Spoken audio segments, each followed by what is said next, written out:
athar dari Al-Hasan Al-Basri yang diriwayatkan Imam Ahmad dalam kitabnya Az-Zuhd. Beliau besar di rumah atau tumbuh masa kecilnya itu di rumah ibunda Aisyah radhiyallahu taala anha. Kenapa? Karena ibunya pembantu Aisyah. Anaknya kemudian menjadi pembesar tabi'in, ulama besar yang ilmunya bermanfaat sampai hari ini.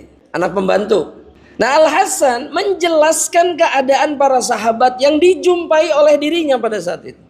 Wallah, kata beliau, demi Allah, laqad adraktu aqwaman, saya telah berjumpa dengan kaum-kaum, maksudnya dengan para sahabat.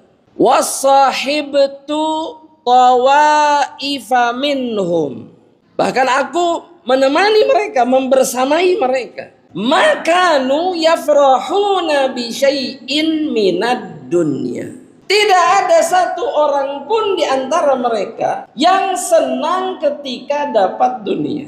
Selama ini kan kita berpikir sebagian sahabat yang kaya raya itu bergembira dengan kekayaannya. Jawabannya tidak. Tapi mereka bergembira dengan amal soleh yang mereka kerjakan, bukan dengan hartanya. Kalau kita kan beda, jemaah. Kita itu bergembira ketika dapat uang atau ketika mendapatkan kesempatan untuk bisa beramal soleh. Ini yang umum terjadi. Tapi kebanyakan dan keseringannya adalah kita lebih bahagia ketika dapat dunia daripada ketika mendapatkan kemudahan akhirat. Nah, para sahabat itu tidak berbahagia dengan apapun yang mereka miliki dari dunia. Dunia itu buat mereka, kata Al-Hasan Al-Basri, la ahwanu alaihim min hadat turab. Dunia itu buat para sahabat lebih hina, lebih rendah daripada tanah ini. Karena ahaduhum, kata Al-Hasan Al-Basri, ya'ishu khamsina sanah walam yutwalahu thawbun qat wala nusibalahu qidrun. Ada yang bajunya itu tidak pernah dilipat, tidak pernah dirapihkan selama 50 tahun.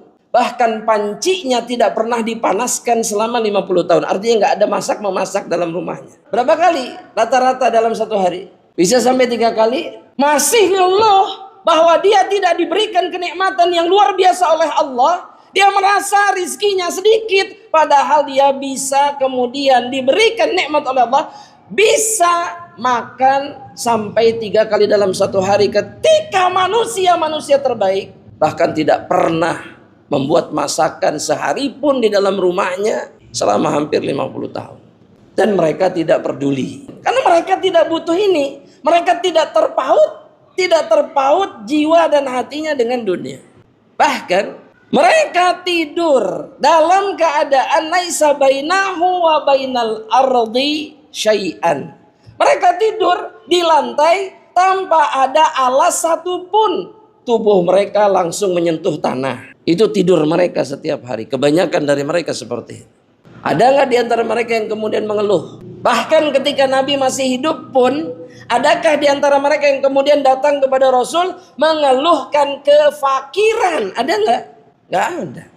Yang mereka keluhkan ketika datang kepada Nabi itu adalah mereka tidak bisa beramal karena mereka tidak punya harta. Bukan nggak punyanya, maksudnya bukan nggak punya dunianya yang jadi masalah. Cuma mereka sedih ketika nggak punya dunia, mereka nggak bisa beramal dengan harta dunia mereka. Nah, kalau kita perhatikan ini saja, begitu tidak bersyukurnya kita atas seluruh kenikmatan Allah. Kita pagi sarapan, betul? Ya, siang makan siang, malam makan malam. Terus masih ngeluh betapa buruknya rasa syukur kita kepada Allah, dan ini menunjukkan bahwa kita betul-betul terpaut dengan dunia.